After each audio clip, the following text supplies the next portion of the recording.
Price God. கர்த்தருடைய பரிசுத்த நாமத்துக்கு மகிமையும் கனமும் உண்டாவதாக. கர்த்தராகிய இயேசு கிறிஸ்து நாமத்தினாலே உங்கள் அனைவருக்கும் என் அன்பின் வாழ்த்துக்களை தெரிவித்துக் கொள்கிறேன். இன்னைக்கு என்ன காரியத்தை குறித்து நம்ம பார்க்க போகிறோம்னா, ஆதியாகமம் 3ஆம் அதிகாரம் 15ஆம் வசனத்துல பார்த்தீங்கன்னா, கர்த்தராகிய தேவன் பிசாசாகிய சர்ப்பத்தை பார்த்து அவர் உன் தலையை நசுக்குவார் என்று சொல்லியிருக்கிறார். அதாவது இந்த புதிய காலத்தின் கிருபையின் காலத்தில் வசிக்கிற என் அருமையான சகோதரனே சகோதரியே, ஒரு சபையானது கிறிஸ்துவின் சரீரத்தை குறிக்கிறது என்று நாம் தெரிந்திருக்க வேண்டும்.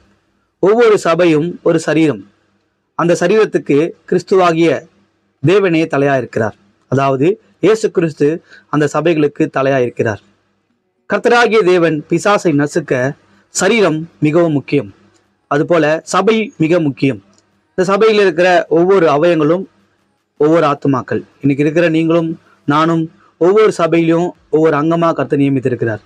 ஒரு சிலரை கண்ணாகவும், ஒரு சிலரை கையாகவும், ஒரு சிலரை காலாகவும்.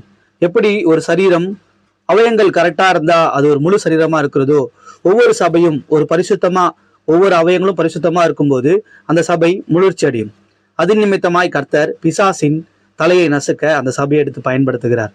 இன்னைக்கு அநேக சபைகள் என்ன ஆயிடுச்சு பார்த்தீங்கன்னா, ஒரு அவயங்கள் சரியில்லாத நிமித்தமாய் ஒரு கெட்டுப்போன காரியங்கள், விபச்சாரம் செய்கிற மக்கள் சபையில இருக்கிறதுனால அந்த கெட்டு போன அவயங்கள் இன்னும் சரியாகாம இருக்கிறதுனால தான் அந்த சபையோட வளர்ச்சியானது குறைந்து கொண்டே இருக்கிறது.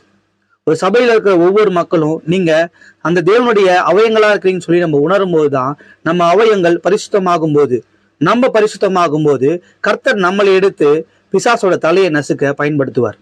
இன்னைக்கு ஏன் எழுப்புதல் வரல, ஏன் பிசாசு கிட்ட இன்னும் பிடியில இருக்குது, ஏன் கிறிஸ்தவத்தின் நேம்கள் இன்னமும் ஸ்பாயில் ஆயிட்டு இருக்குன்னா, சரீரம் சரியில்லை, சபை சரியில்லை, சபையில இருக்கிற ஒவ்வொரு அவயங்கள் சரியில்லை. நர்மையா தேவ ஜனமே, நீங்க சரியில்லைன்னா ஒரு சபை அது எவ்வளவு பாதிக்கும். ஒரு சபை சரியில்லைன்னா அந்த சபையானது பிசாச தலையை மிதிக்கிறதுக்கு எவ்வளவு கஷ்டப்படும் யோசிச்சு பாருங்க. நம்ம இன்னைக்கு நினைக்கிறோம் பாஸ்டர் தப்பா இருக்கிறாரு, சுவிசேஷர் தப்பா இருக்கிறாங்க, மோப்பர் தப்பா இருக்கிறாங்க, மற்றவர்களை குறை சொல்லி நம்ம தப்பு நினைக்கிறோமே. நம்முடைய அவயங்கள் நம்ம கரெக்டா இருக்கிறோமா?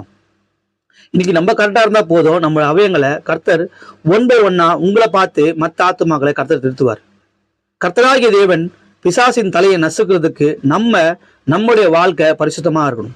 நான் தேவனா கர்த்தராகிய தேவன் நான் பரிசுத்தர், ஆகையால் நீங்களும் பரிசுத்தராய் இருங்கள் என்று வேதவசனம் சொல்லுகிறது.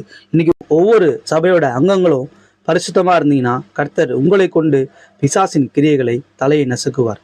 அருமையான தேவ ஜனமே, இதுவரைக்கும் வாழ்ந்த வாழ்க்கை போதும். இனிமே கர்த்தருக்கென்று ஒரு பிரயோஜனம் உள்ள ஒரு சபையாகவும் ஒரு சரீரமாகவும் வாழ்ந்து கர்த்தருடைய நாமத்தை மகிமைப்படுத்தி கர்த்தருடைய வருகையை சீக்கிரத்தில் வரவழைக்க ஆயத்தமாறுவோமா?